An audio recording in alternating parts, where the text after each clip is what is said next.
Assalamualaikum warahmatullahi wabarakatuh. Perkenalkan, nama saya Danu Pangestu. NIM saya 4161931050. Mahasiswa Universitas Mercu Buana Teknik Industri. Di sini saya akan mempresentasikan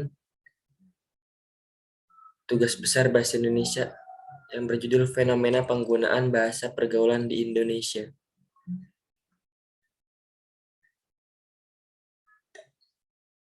Latar belakang.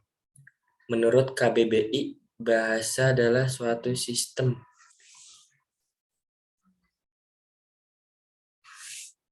simbol bunyi sewenang-wenang yang digunakan oleh suatu komunitas untuk bekerja sama, berinteraksi, dan mengidentifikasi diri. Fungsi utama bahasa adalah alat berinteraksi sebagai manusia, alat untuk berpikir, serta menyalur arti kepercayaan di masyarakat. Bahasa gaul merupakan salah satu cabang dari bahasa Indonesia sebagai bahasa untuk pergaulan. Istilah ini mulai muncul pada akhir tahun 1980-an.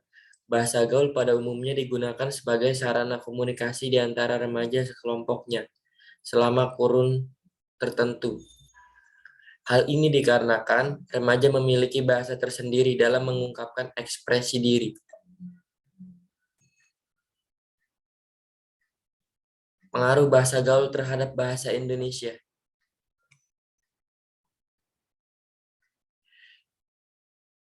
Eksistensi bahasa Indonesia kian menurun karena semakin hari semakin banyak bahasa gaul atau bahasa serapan yang muncul, terutama di era globalisasi seperti ini.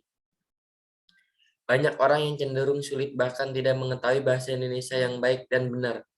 Tidak sedikit pula ditemukan orang-orang yang tidak menyadari bahwa bahasa Indonesia yang mereka gunakan adalah bahasa gaul dan salah penempatan saat menggunakannya. Pembentukan kosakata dan makna bahasa gaul di Indonesia sangat beragam dan bergantung pada kreativitas pemakainya.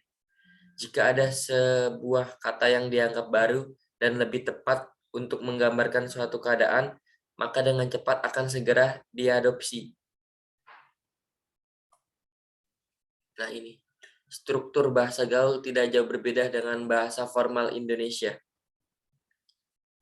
Awalan huruf E. Kata emang adalah bentukan bahasa gaul dari kata memang. Terlihat bahwa penghilangan huruf depan M sehingga adanya perbedaan dalam cara perafalan. Kombinasi huruf K, A, dan G. Kata kagak adalah salah satu contoh modifikasi bahasa B. Aku. Kata ini berasal dari kata tidak. Huruf vokal I diganti dengan huruf A. Dan konsonan kedua diganti dengan huruf G.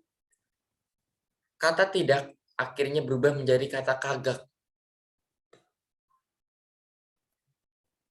Sisipan E. Perubahan huruf vokal menjadi E terjadi pada kata teman. Berubah menjadi teman.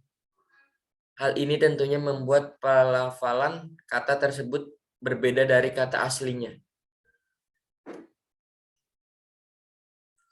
Cara mengatasi perkembangan bahasa gaul yang pesat. 1. Menanamkan rasa cinta tanah air sejak dini. Bisa dimulai dari membiasakan menggunakan bahasa Indonesia yang baik dan benar sedari kecil dan memberitahu mereka bahwa menggunakan bahasa baku bukanlah hal yang tabu dan aneh untuk dilakukan. Yang kedua, edukasi mendalam tentang pentingnya bahasa Indonesia yang baik dan benar. Mengedukasi anak secara langsung tentang pentingnya penggunaan bahasa baku adalah salah satu cara untuk mengurangi penggunaan bahasa baku. Yang ketiga, kebijakan pemerintah. Nah, kebijakan pemerintah tentang penggunaan bahasa Indonesia yang baik dan benar di film-film produksi Indonesia.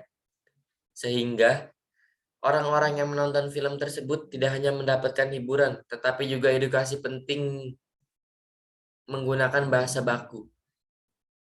Dan yang terakhir adalah pengetahuan peraturan di sekolah. Bisa dilakukan secara bermain drama, penulis, puisi, cerita, atau pidato, dan membuat artikel, makalah. Semakin sering bahasa baku diimplementasikan, semakin mereka terbiasa menggunakan bahasa tersebut dalam kehidupan sehari-hari. Kesimpulan, penggunaan bahasa gaul di Indonesia dapat menimbulkan dampak positif maupun dampak negatif bagi eksistensi bahasa Indonesia saat ini. Salah satu dampak positif yang ditimbulkan adalah remaja saat ini menjadi lebih kreatif dan dapat menciptakan inovasi baru yang belum ada sebelumnya. Namun dampak negatif juga bisa ditimbulkan dari penggunaan bahasa gaul yang tidak terkendali tersebut. Dampak-dampak tersebut adalah terpinggirkannya eksistensi bahasa Indonesia sebagai bahasa terpenting. Dampak-dampak negatif tersebut bisa datang karena penggunaan yang tidak sesuai dengan suasana atau waktu yang tepat, penggunaan yang berlebihan, dan tidak diimbangi dengan penggunaan bahasa Indonesia yang baik dan benar dalam kehidupan sehari-hari. Walaupun bahasa gaul tidak bisa sepenuhnya dicegah atau dihilangkan, namun penggunaan bisa diminimalisir, sehingga bahasa Indonesia tetap menjadi bahasa utama orang Indonesia yang tidak akan pernah dilupakan sampai kapanpun. Oke, hanya itu saja yang dapat saya presentasikan. Kurang lebihnya mohon maaf. Assalamualaikum warahmatullahi wabarakatuh.